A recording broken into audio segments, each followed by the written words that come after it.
Good afternoon.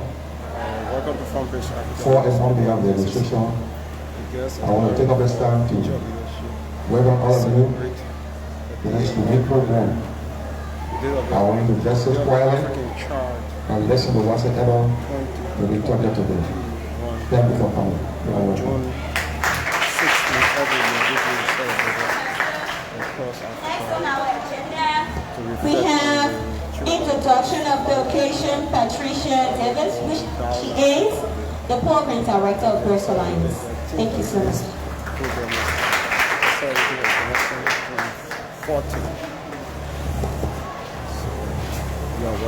Good afternoon to all. It is an honor to be here today to introduce this unique program. Greeting and welcome again to 2021 Day of the African Child Celebration. My name is Patricia David, that's my colleague speaker.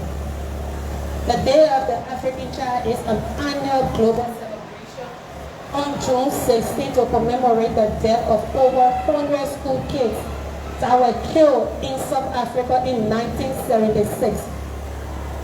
The Day of the African Child has been celebrated since 1991, when it was first initiated by the Organization of the African Union, OAU. It honors those who participated in the Soweto uprising of June 16, 1976. The uprising took place in the Soweto township near Johannesburg.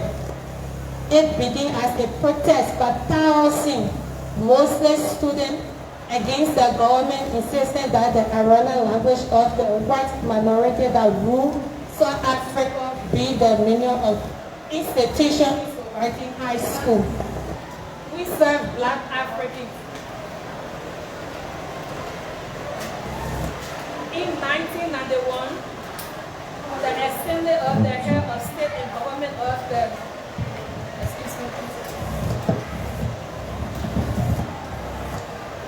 In 1971, the Assembly of the Heads of State and Government of then OAU initiated that the day in memory of the 16th of June 1976 student uprising in Soweto, South Africa. Since then, the OAU and its ancestors, the AU, have used the Day of the African Child to remember these children, to celebrate children in Africa, as well as to inspire a sort of reflection and action towards addressing the access of challenges that children in Africa face daily. We want again to welcome you all to this great unique program, and we are so pleased that we gather almost 2 to 3 schools here today to be present, to participate, and to also take a task by going to your various school in your community to inspire all of young women and girls to be a change that they need in their society. Thank you all.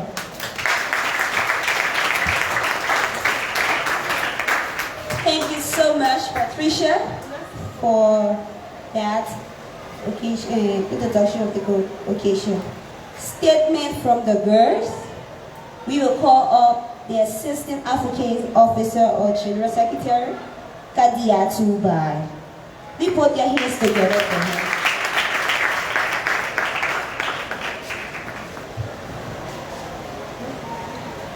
Good afternoon to all. You are all welcome. Please be free. Our keynote speaker, the Deputy Chief of Mission at the United States Embassy near this capital, Alison Grando. The Secretary General of Girls Alliance for Future Leadership, Corey Smith.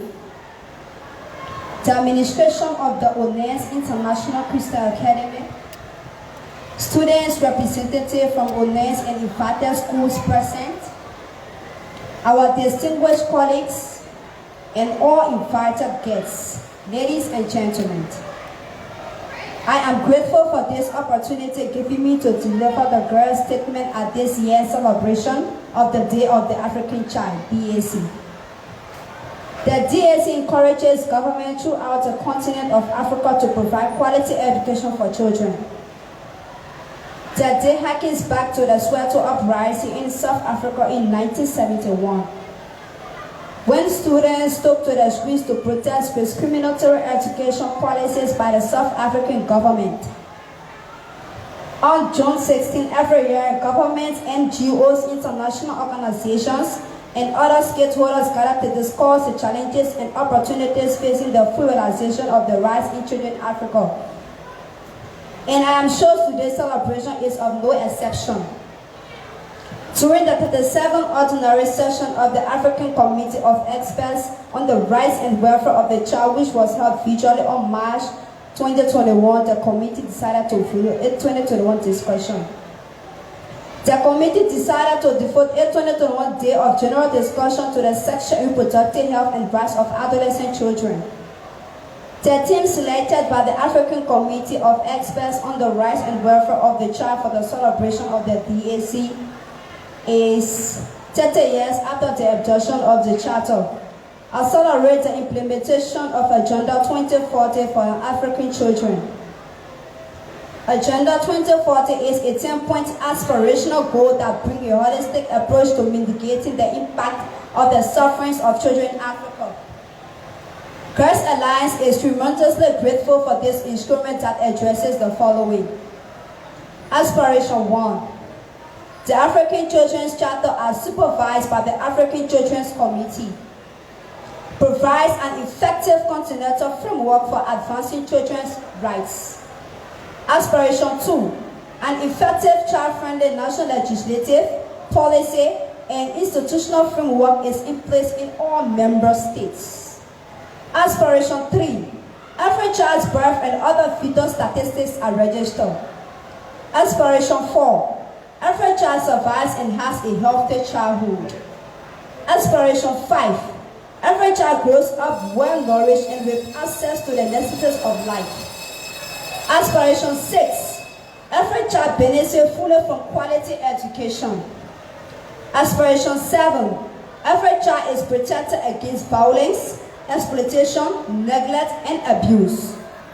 Aspiration 9. Every child is free from the impact of armed conflicts and other disasters or emergency situations. Aspiration 10. African children's views matter. And let me also say to you that we at Girls Alliance for Future Leadership are zeroing on aspirations 2, 4, 7, and 8 as we say no to female genital mutilation, child bride and early marriage, rape, sexual exploitation, assault and violence, child incarceration. We take a stand today against female genital mutilation. It is a barbaric, dehumanizing, destructive, and insane act perpetrated against the Liberian girl child.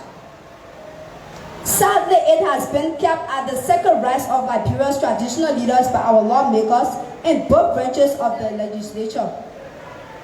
Female genital mutilation is the foundation and the epitome of all kinds of violence against women and girls in Liberia. This August 14, 2021 makes it 2 years since the Domestic Violence Bill was signed into the law by the President George Manneh Weah. While President Weah was hailed as Liberia's feminist-in-chief by his own executive mansion website, we wonder why with such title the President could not consider as rare flag the absence of the provision that criminalizes girls' female genital mutilation. Female genital mutilation in the bill he signed into law. His predecessor, Liberia's first female president, Ellen Johnson Sirleaf, condemned the bill in 2018, refusing to make it a law once the provision was absent. This is what Ellen said when she instead issued once the provision was absent. The Domestic Violence Bill, which criminalized domestic violence against women, including violence against men and children, was passed by the 53rd National Legislature without the female genital mutilation component, which undermines the very essence of the law and leaves it incomplete. President Sirleaf said this is at the end of her presidency. She could not sign the bill into law but issued an executive order which we believe was a fair action looking at the gravity of the situation. So, we are calling on President George Weah to acquiesce to the prophecies of the title by bringing an amendment to this law. We call on Speaker Honorable Bofa Chambers to honor the legacy of the late Representative Mona Peham Youngblood. She was one of the most prominent members of the ruling Congress for Democratic Change, who offered to help us bring an amendment to this law. Mr. Speaker, we need you. And let us be clear, you cannot say age for sexual consent in Liberia is 18 years above. At the same time, allowing FGM practitioners to forcibly recruit girls as young as 9 for the Sunday Society. The ceremonial rite of passage to womanhood for Liberian girls on August 14, 2012. The United States-based Wilson Center held a conference on violence against women in post-conflict situation under the title Taking on Domestic Violence in Post-Conflict Liberia. Madam Annette Kiahu, then the Deputy Minister for Research and Technical Services at the Ministry of Gender and Development, told the audience, confirmed murder to performing household chores and child-rearing duties.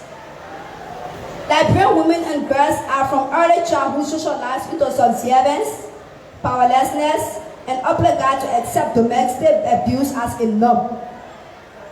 Kiahu was joined by Pamela Schiffman of the Nuhu Foundation and Esther Canley and Elizabeth Roach of the International Rescue Committee, IRC. They discussed the prevalence of domestic violence in Liberia after the 14-year civil war. Pamela Schiffman agreed that the domestic violence prevention programs needed more funding. She continued, so often in conflict-affected settings, we hear that we need to address other issues first. That domestic violence is a back burner issue. Domestic violence is often perceived to be not that serious when compared to other issues in conflict-prone and post-conflict countries. Pamela accepted for her part. Esther Canley of IRC highlighted the results of interviews conducted with the Liberian women. Both supervisors of domestic violence and their fellow community members. She found that a key woman stay in an abusive relationship is found on dependence. Most of the women, she said, told her they remain in an abusive relationship for economic reasons. Esther Canley is right. This is a same thing we hear from women and girls of today. Their situation has not changed. Women and girls in Liberia are resource challenged than their male counterparts. According to the statistics gathered from the state border in the country over the past decade, female genital mutilation in Liberia stands at why child marriage is a peace connection. Finally, we must tell you the main culprit in this avalanche of abuses is female genital mutilation. That circle tradition brought of some Liberians is the weapon of the patriarchy to enslave women and girls. We now know that the government, because of politics, cannot muster the courage to help us. We believe no one can fight for us without us. And as young people, children for that matter, we cannot do this alone. We are capacity challenged. As Pamela Schiffman of the Nuhu noted in 2012, domestic violence prevention programs need more funding. We are ready to take on this female genital mutilation menace. All we need is support. For this reason, we are today presenting to you a communication for the United States government through the embassy here in Liberia. Please help us fight female genital mutilation. Deputy Chief of Mission Granda, please receive this communication from the girls of Liberia. Thank you. You are welcome.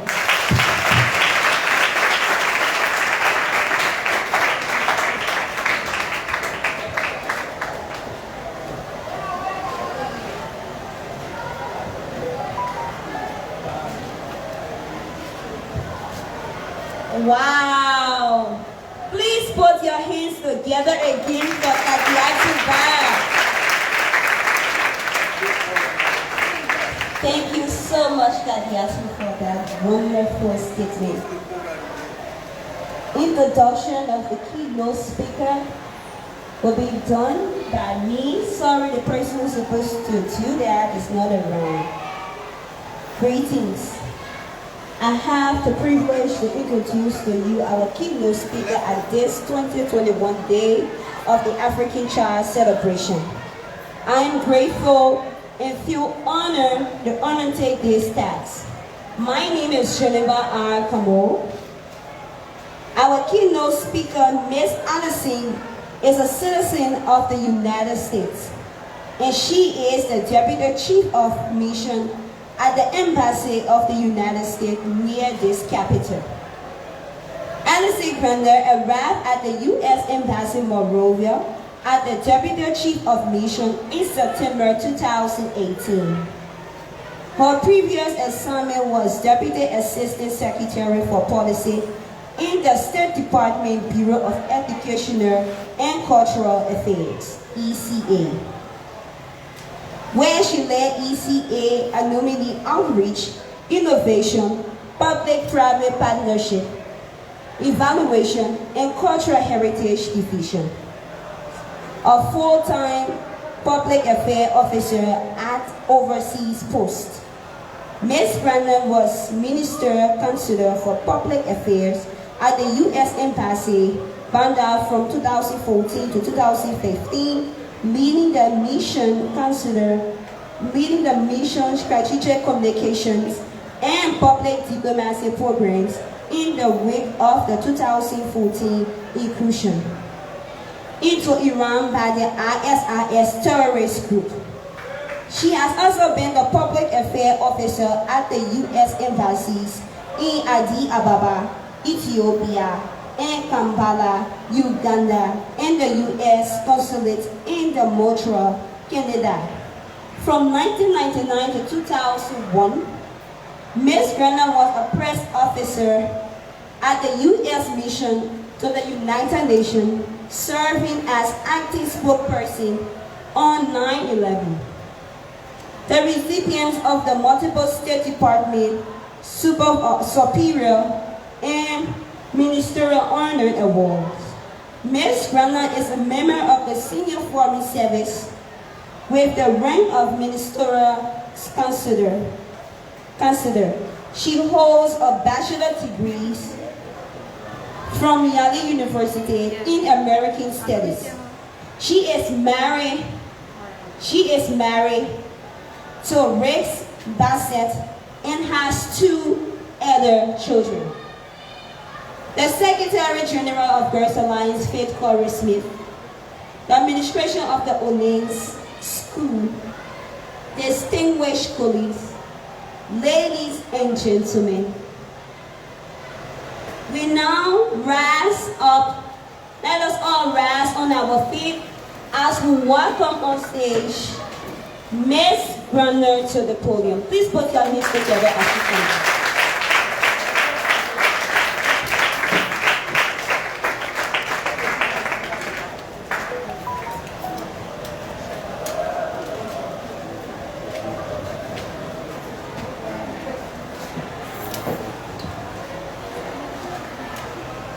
Good afternoon, everyone. I'm so thrilled to be here today, and I thank the Girls Alliance and also the administration of the Onance School for hosting me. Please sit, please sit.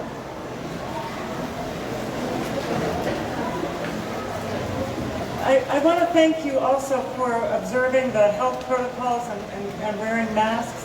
We're getting very concerned that there is another wave of COVID-19 coming to Liberia, so we hope everyone is taking all the precautions necessary. And we've learned a lot over the year that COVID has been on the globe about how to protect ourselves, and I think masks are a very, very good tool that we have.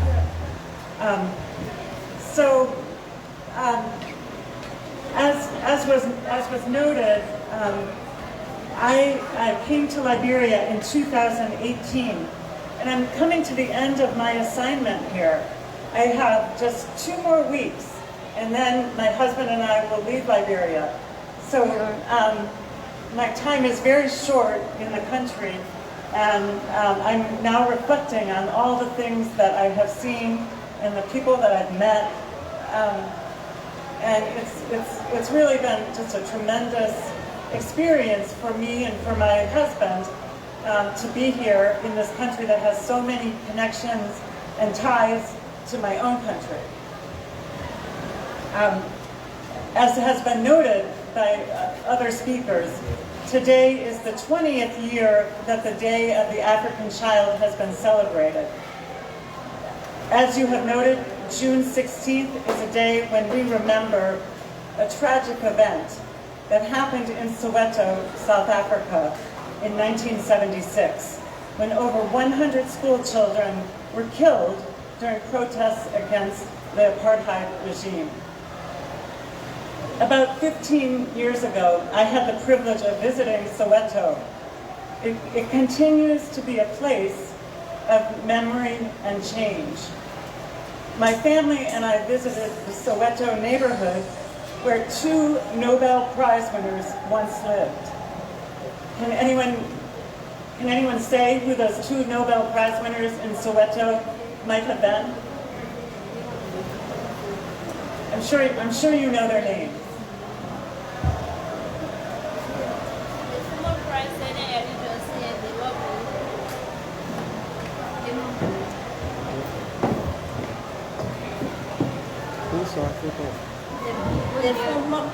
The former president, Ely Johnson, and Liverpool. Oh, okay. So my question was, who were the 2 South Africans who are Nobel Peace Prize winners who lived in Soweto, in South Africa? Who would those 2 people have been?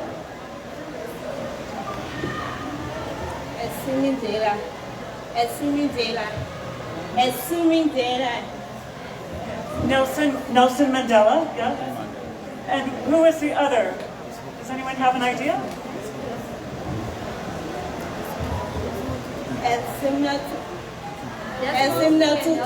And that's right, that's right. So South Africa has had 2 Nobel Peace Prize winners, just like Liberia. And those 2 Nobel Peace Prize winners lived in the same neighborhood. I find that so incredible. They lived in the same neighborhood in Soweto. So my family and I, when we visited Soweto, were very moved by the memorials to some of the heroes of the anti-apartheid movement, including the child martyrs. There's also a wonderful museum in Johannesburg that chronicles that history so that no one will forget, even those like yourselves who were not alive during the apartheid period. Soweto itself, once known for race riots and protests and terrible poverty, has also seen economic development and entrepreneurial success, with middle-class families and businesses now thriving there. So even as we see triumphs over adversity and division, as South Africa is witness, we know that all over the world, the struggle for human rights and justice continues. In my own country, the United States of America, we are still working to live up to the ideals of our founding document, the Declaration of Independence, which is dated July 4th, 1776. So that's 200 years before the Soweto uprising. The U.S. Declaration of Independence declared in its opening preamble that all men are created equal. But the signers of that document, 200 plus years ago, the signers of that document, who were all men, left out a lot of people, right, when they were considering all the people they wanted to be equal. They left out women, and they left out enslaved peoples. Today, we are interpreting those words much more inclusively, and we are working to make sure that human rights are universal. Since you have chosen the theme ensuring a child-friendly justice system in Liberia for today's discussion, I wanted to point to a specific related issue on which the U.S. government is striving to work with other governments around the world to address. And that is the issue of trafficking in persons, or sometimes called human trafficking, or modern-day slavery. Can anyone give me a definition of human trafficking?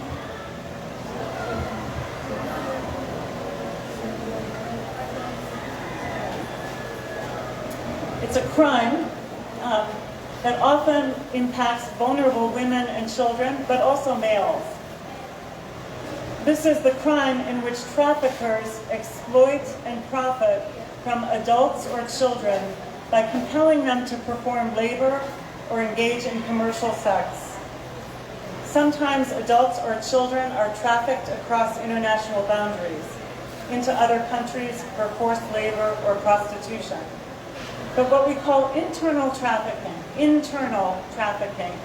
is also a problem when individuals are taken from one area of a country and moved to another, perhaps even by someone that they know, and they are forced to work or engage in commercial sex. We know that some of these individuals are children who have been promised the chance to attend school or have a better life, but are ultimately taken advantage of for their labor.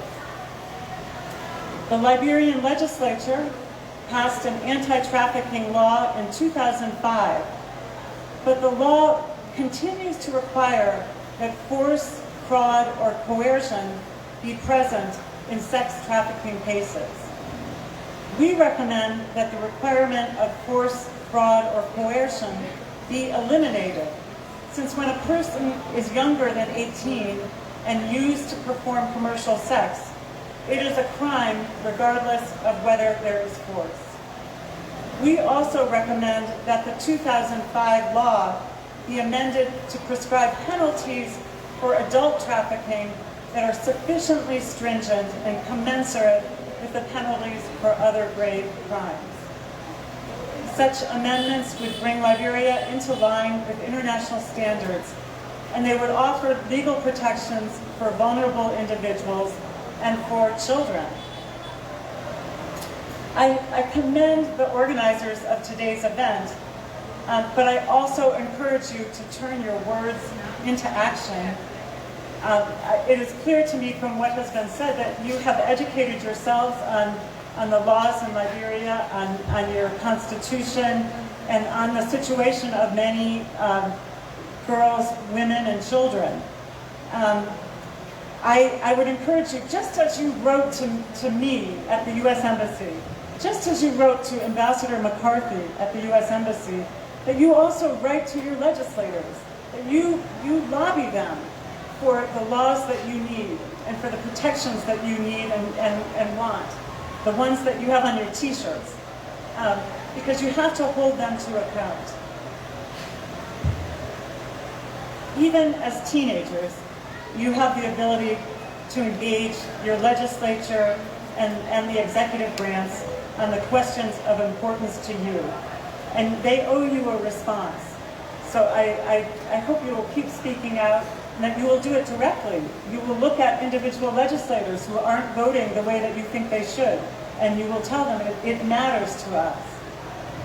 Because that is the only way that you will see the change that you want to see happen here in Liberia. As I said before, we get many letters every day at the U.S. Embassy. Many of them asking for assistance, many of them asking for us to speak at various conferences and events. And I was just so touched by your letter that I couldn't help but say yes. It was just such an honor for me to receive such a heartfelt and well-meaning letter that I said, yes, I want to do that. And I really appreciate the chance to come and speak to you, and I'd be glad to take any questions if anyone has anything they would like to ask me.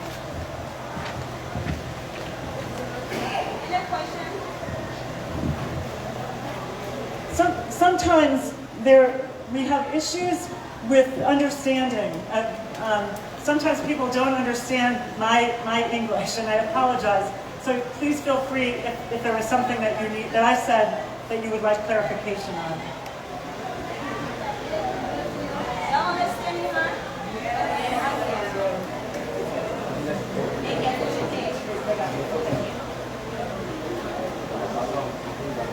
And any questions at all about any topic whatsoever?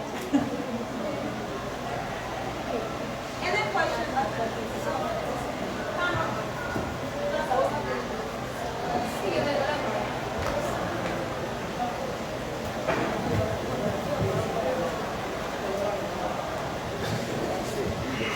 Good afternoon, guys. My question is, my name is Princess Ines Baki. My question is, what is your main aim that make you to accept the invitation for the African child? Well, I brought the invitation with me. It was very well written, and it was clear that there was time taken to put it together. And it was also clear that you were going to have a mixed group of students, not just students from one school, but students from multiple schools.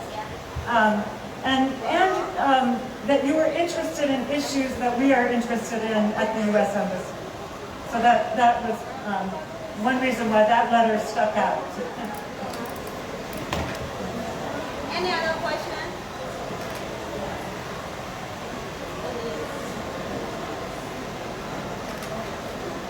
Yes? This is my Oprah moment. Good afternoon, ladies. Good afternoon. My name is Comfortable from the Jason University. Since you've been in Liberia, what have you contributed towards the children's group called Eyes of Liberia? What have I contributed to the children of Liberia? Well, of course, I work for the U.S. government, so I'm representing the U.S. government, and I'll speak on behalf of the U.S. government. As a person, I try to reach out to Liberian young people, but as a government, we do offer a lot of programs through our assistance efforts, school feeding programs, educational programs, Read Liberia program. We also offer exchange programs. Every year we send 10 Liberian high school students to the United States. We offer a lot of programs in the health and education area to strengthen Liberian health systems and education systems. We actually wish that we could do more. We invest as much as we can into those areas because we feel like that is where the future of Liberia lies. We really need to increase the literacy levels in Liberia, and we need to increase the access to good health so that you can grow up and be strong and be contributors yourself to Liberia's future.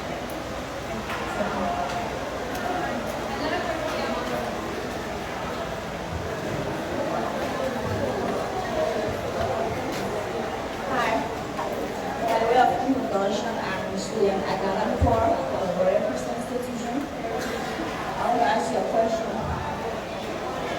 What are some programs that you guys have offering that you can access?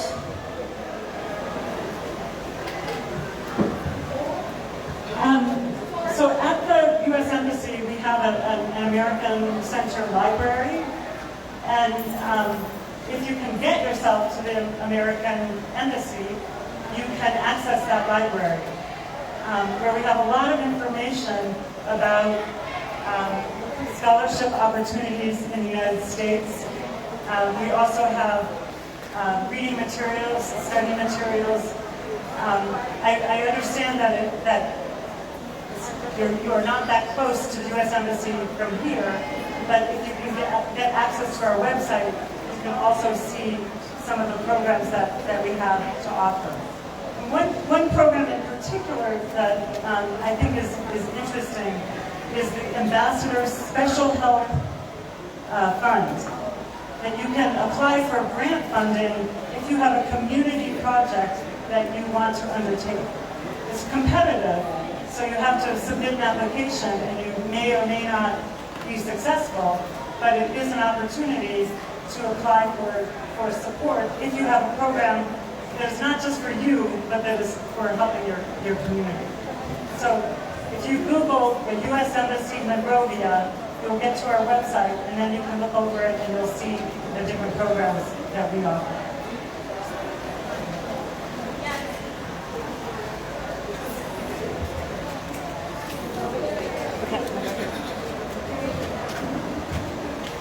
Yes. First, thank you for a thorough discussion. I want to ask, you were saying if we get problem or issues on a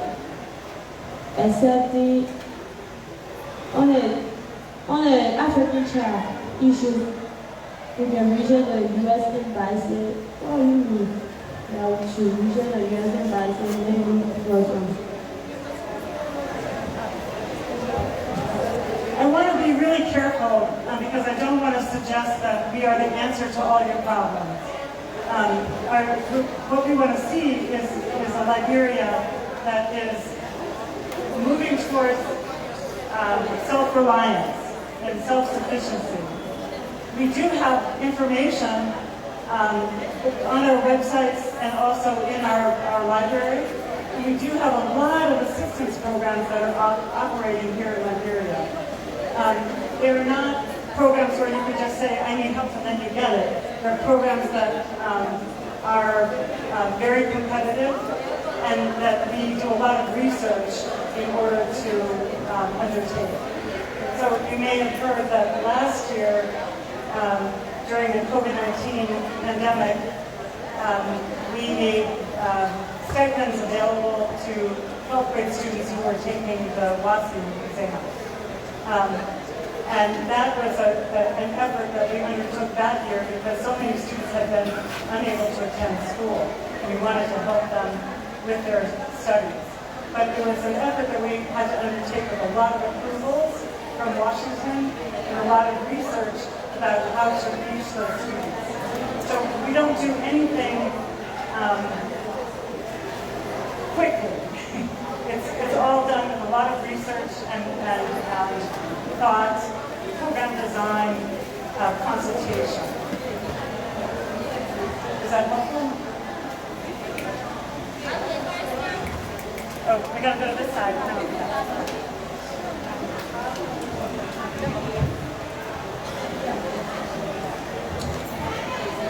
Good afternoon, everyone. My name is Mamuya V. Benedict. And my question is, with all what you have said about Liberia, I mean, the government, even with the citizens, do you think by coming together as Girls Alliance for Future Leadership can help us make progress by putting stop to abuse, rape, etc.? Good question. And yes, I do think that you will see progress. If you don't try, then nothing will happen, right? I guarantee that if you don't speak up, nothing will happen. So it's going to take time, but I think this is the first step, that you have formed this organization, that you're educating yourselves on the problems, and that you're considering what actions you can take. And I also like the fact that you're holding your legislature, your elected officials to account. You're saying to them, you need to pass the laws that will protect us. And I think that's absolutely the right thing to do. So I really applaud this organization. You're starting young to learn how to be good citizens, to be part of the civic process in your country. And I think that's all to the good. Okay, the last question. Okay.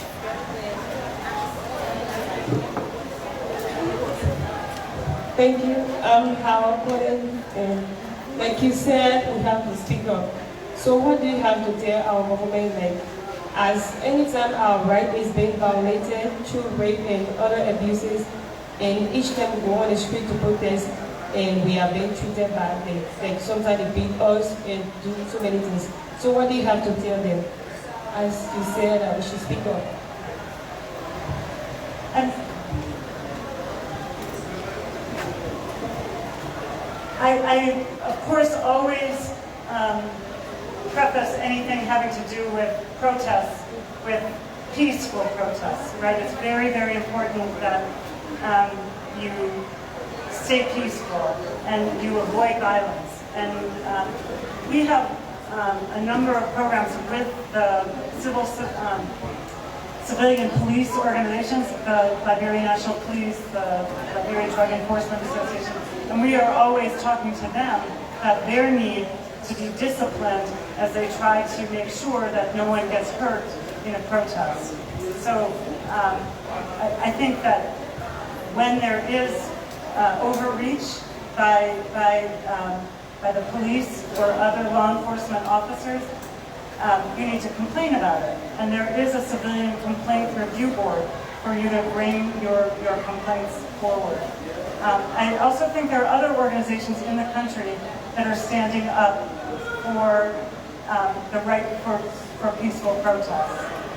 And truthfully, I would say that in the West Africa region, in Liberia, you have a more free press, and we have seen that the right to protest is pretty well established here. There may be dislike of it in some quarters, but for the most part, Liberians are able to protest. I would just like to be able to see you do more than just protest. I would like to see you,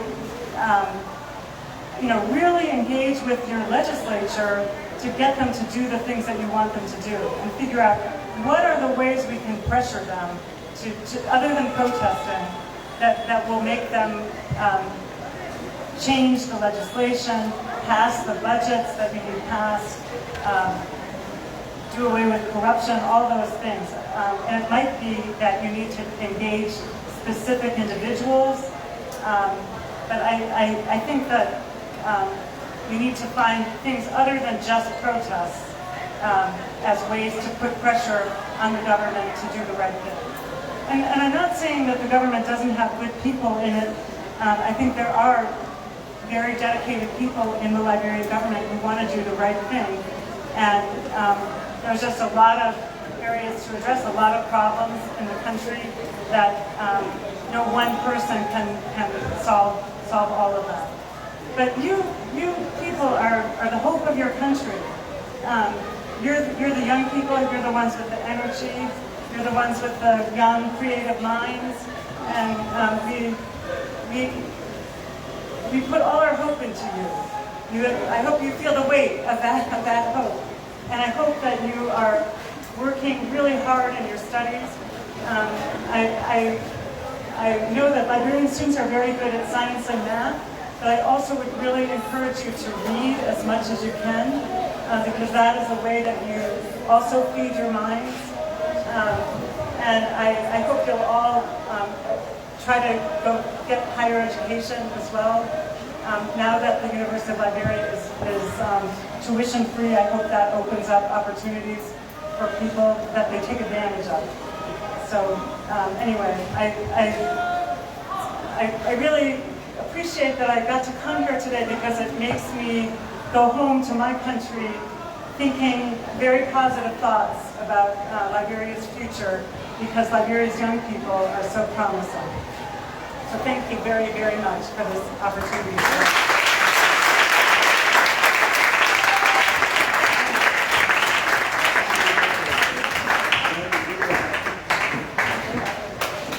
Wow. Thank you so much, Ms. Alice Grande. It's our pleasure that you are here today. Our remarks to wrap up, because of time, we will take remarks from the administration of the Onens International Christian Academy.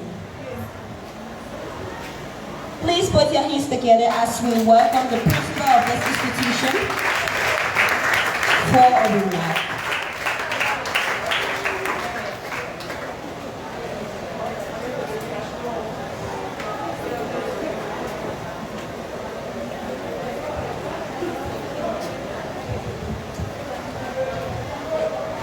Good afternoon, everyone.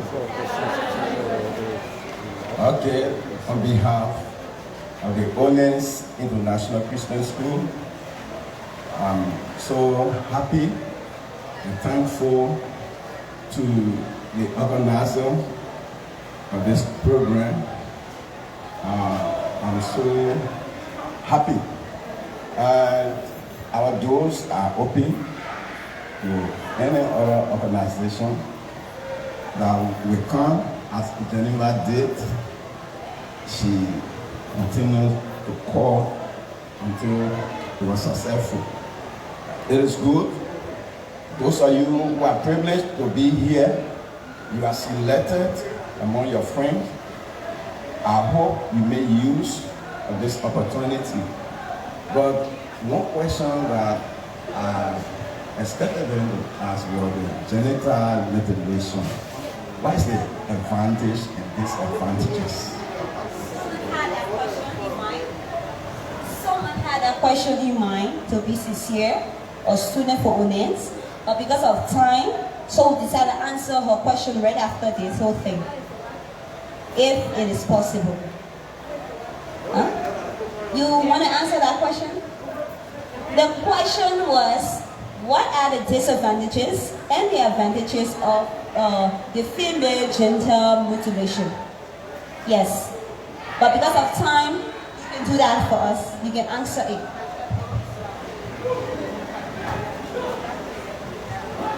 A very complex question,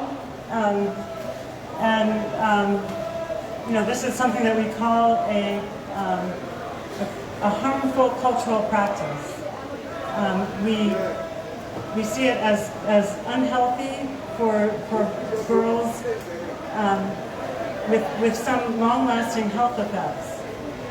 We understand that it is a traditional practice in many societies in the world, but because of the health effects, we in the U.S. government and in the U.S. Embassy are against it.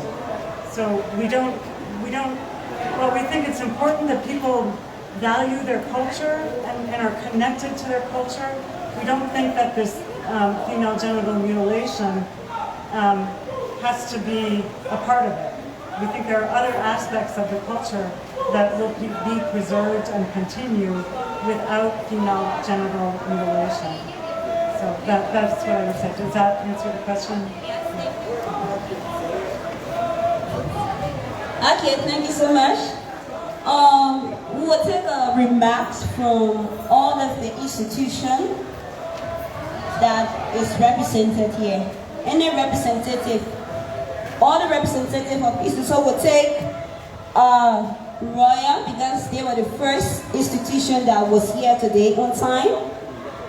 Any representative from Royal Institution, remarks. Thank you. I'm Tita T. Peter from the Royal Christian Foundation Institute. On behalf of the administration and teaching staff of the Royal Christian Foundation, I want to say a big very thank you to the girl and Iris for hosting this unique occasion. And we will also serve as ambassador to say no to female genital mutilation, rape and abuse against women, and etc. Thank you. Thank you. Next is the Patripa Academy. Any representative from Patripa Academy, a remark? Thank you. Please put your hands together for her. Thank you.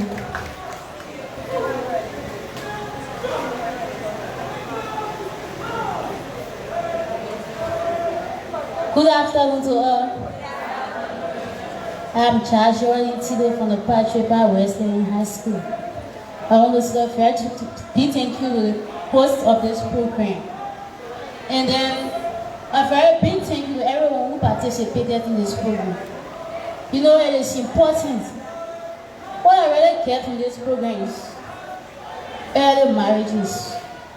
Nowadays in Liberia, our parents are not getting us married anymore. We are getting our very self married. Because you will be a child staying with your parents and then let the son they ask you to be home at 8 o'clock.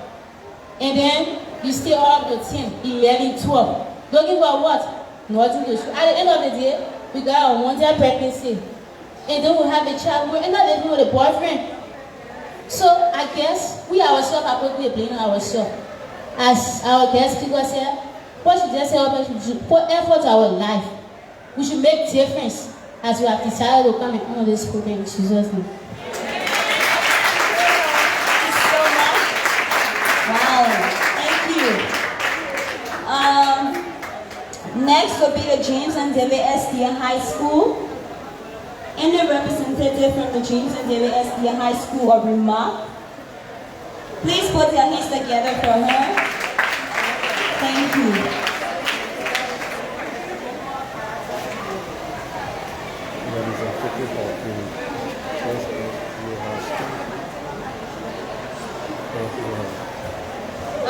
Terry A. Cisse from the 12th grade class representing James and David SDA High School. On behalf of the James and David SDA High School, we are most gratified today and want to say thank you for the topic on the discussion. And we are so happy today and want to say thank you for inviting us to this memorable occasion. Gender-based violence has been an ongoing thing even in the rural part of the world and even in Liberia. But it is just centered around Monrovia, and I want to make a suggestion that you please extend this gender-based violence or female genital mutilation across Liberia, because we observe that most cases is from the rural part. Thank you. So much. Thank you. And lastly, the host of NAMS, International Christian Academy, any representative from the ONANS?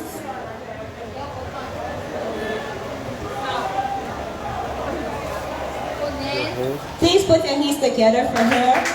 Thank you. Thank you. I'm Hawa again. I want to say thank you to the organization for hosting this unique program on our campus, and thank you to the schools for attending. We hope that you continue to extend it to other schools so that the message can go across. And to the guest speaker, thank you for sharing.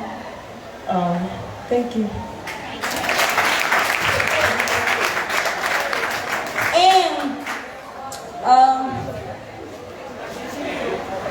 Also, on behalf of the Girls Alliance for Future Leadership, we want to say thank you to every one of you who left your busy schedule at your campuses to be here today.